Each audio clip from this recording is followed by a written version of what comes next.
জাতীয় পার্টির পক্ষ থেকে রাষ্ট্রপতির গ্রেপ্তার অথবা গ্রেপ্তার না করা কোনো ব্যাপারে মতামত দেওয়া হয় না। আমরা এই ব্যাপারে আর বেশি করতে চাই। যেহেতু জামাত ইসলাম তাকে বহিষ্কার করেছে, এটার সাথে সংশ্লিষ্ট ছিল বলেই প্রমাণিত হয়েছে। সংসদ সদস্যপদ দল থেকে বহিষ্কার হলে যায় এরকম না। আমি অ্যাডভোকেট রেজাউল ইসলাম ভূঁইয়া, জাতীয় পার্টির অতিরিক্ত মহাসচিব। আপনারা জানেন যে প্রত্যেকটা নিবন্ধিত রাজনৈতিক দলকে প্রত্যেক পঞ্জিকা বর্ষের একটি হিসাব জমা দিতে হয়। 25 পঞ্জিকা বর্ষের হিসাবটা এই মাসের 31 তারিখ হলো লাস্ট ডেট।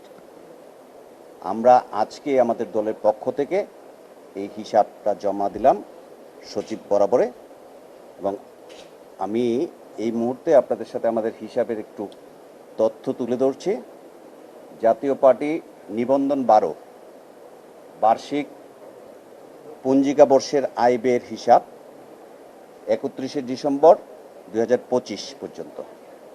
আমাদের দলের 2025-31 ডিসেম্বর পর্যন্ত আয় হয়েছে 1,82,04,270 টাকা, আর ব্যয় হয়েছে 1,87,93,433 টাকা। এর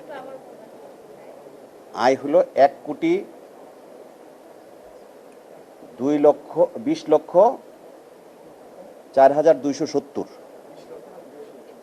আর সরি 82,04,270, আর ব্যয় হলো 1,87,93,433 টাকা। 1,87,93,433।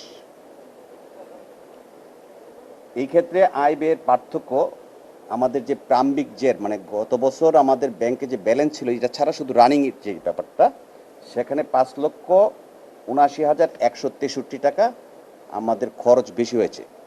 কিন্তু দিন শেষে আমরা যখন টোটাল করলাম, তখন আমাদের মোট আয় দাঁড়ায়ছে প্রাম্বিক যেটা গত বছরের ব্যালেন্স ছিল সেটা সহ ব্যাংকের 2,63,55,164 টাকা। আমি আবার বলি, 2,63,55,164 টাকা, আর ব্যয় হয়েছে 1,87,93,433 টাকা, যেটা আগে আমি বলেছি। সেই আয় ব্যয়ের পার্থক্যের মধ্যে 78,61,731 টাকা আমাদের এখন ব্যালেন্স আছে, গত ব্যালেন্স সহ এই রানিং সহ 78,61,731 টাকা। এটা আমাদের মানে এখনের স্থিতি আছে ব্যাংকের মধ্যে।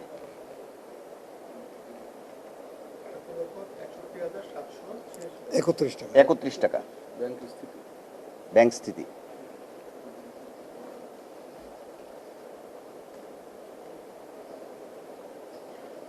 এই বছর যেহেতু নির্বাচন গেছে, আমাদের খরচ একটু বেশি হয়েছে, সেই কারণে রানিং আয়ের চেয়ে খরচ একটু বেশি হয়েছে।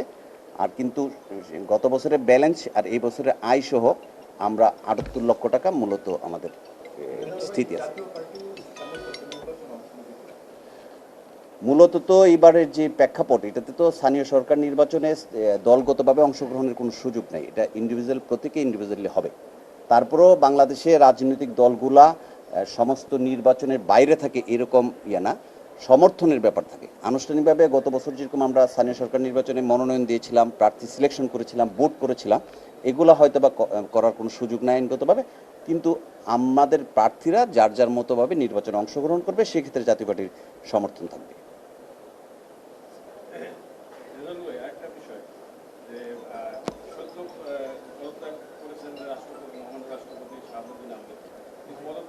সাথে সাথে বিভিন্ন দলের পক্ষ থেকে তার গ্রেপ্তারের দাবি জানানো হচ্ছে, এই বিষয়টিকে আপনি কিভাবে দেখছেন বা জাতীয় পার্টি কিভাবে দেখছে? জাতীয় পার্টি একজন রাষ্ট্রপতি অসুস্থতাজনিত কারণে পদত্যাগ করেছেন। সেই ক্ষেত্রে রাষ্ট্রপতি থাকাকালীন সময়ে উনি কোনো সাংবিধান বিরোধী কার্যক্রম করেছে কিনা সেটা হলো দেখার বিষয়। যদি ওই কার্যক্রম উনি সরাসরি না করে, আমরা কেন গ্রেপ্তার দাবি করবো? জাতীয় পার্টির পক্ষ থেকে রাষ্ট্রপতির গ্রেপ্তার অথবা গ্রেপ্তার না করা কোনো ব্যাপারে মতামত দেওয়া হয় না। আমরা এই ব্যাপারে আর বেশি করতে চাই। আরেকটা বিষয়, কয়েকদিন আগে সোশ্যাল মিডিয়া ভাইরাল হয়েছে বিভিন্ন পত্র-পত্রিকা, মিডিয়াতে সাতক্ষীরা চার আসলে সংসদ সদস্য কাজী নজরুল ইসলামকে নিয়ে এই বিষয়টি সামাজিক ভাবে কতটা আপনারা বা সাধারণ মানুষ কতটা দায়বদ্ধ শিকার হয়েছে? এটা আসলে একটা দল এবং একজন ব্যক্তির পার্সোনাল ব্যাপার। তবে এই অনৈতিক কাজটা আমাদের সমাজের অবক্ষয় ডেকে আনে। এটা আমরা কেউ যেন না করি, এটার সাথে জড়িত না হয়, সবাই সচেতন থাকি যাতে সামাজিক অবক্ষয় না হয়। আর একজন এমপি যখন এটা করে, ওনারা তো আইন প্রণেতা, সমাজে এটার প্রভাব বেশি পড়ে। একজন সাধারণ মানুষ করলে এটা হয় না। তো কাজটা যেহেতু জামাত ইসলাম তাকে বহিষ্কার করেছে, এটার সাথে সংশ্লিষ্ট ছিল বলেই প্রমাণিত হয়েছে। এটা আমার মনে হয় যে জামাত পরবর্তীতে কী করবে সেটা দেখার বিষয়। আমার দলগতভাবে কোনো মতামত দিয়ে এটার কিছু প্রভাবিত করার সুযোগ নেই। আমার সংসদ সদস্যপদ থাকবে কিনা এই বিষয়ে? সংসদ সদস্যপদ দল থেকে বহিষ্কার হলে যায় এরকম না। সংসদ সদস্যপদ যেই কারণে যায় সেই কারণের মধ্যে এটা খুব বেশি একটা প্রভাব পড়বে আমি মনে হয় না। অতীতে অনেক সংসদ সদস্যকে দল থেকে বহিষ্কার করা হয়েছে, কিন্তু সংসদ সদস্যপদ যায় না। একটা প্রশ্ন ছিল, সেটা হচ্ছে যে আপনাদের দলে যেহেতু ভাঙনের একটা ব্যাপার আছে, দুইটা ভাগ আছে, আপনারা কতটুকু স্বস্তিতে রয়েছেন ইতিমধ্যে সামনে নির্বাচনের জন্য? আমরা নির্বাচনে আপনার খুব একটা ভালো ফল পান? আমরা দল ভাগ হওয়ার পরে দুইটা নির্বাচন করেছি, আপনি জানবেন। 24 সালে পরে আমরা কিন্তু 26 সালে জাতীয় সংসদ নির্বাচন করেছি। যেহেতু জাতীয় সংসদ নির্বাচন আমরা স্বাচ্ছন্দ্যে করেছি, তো স্থানীয় সরকার নির্বাচনে এই দল ভাঙার উপরে খুব একটা প্রভাব পড়বে এটা আমি মনে করি না।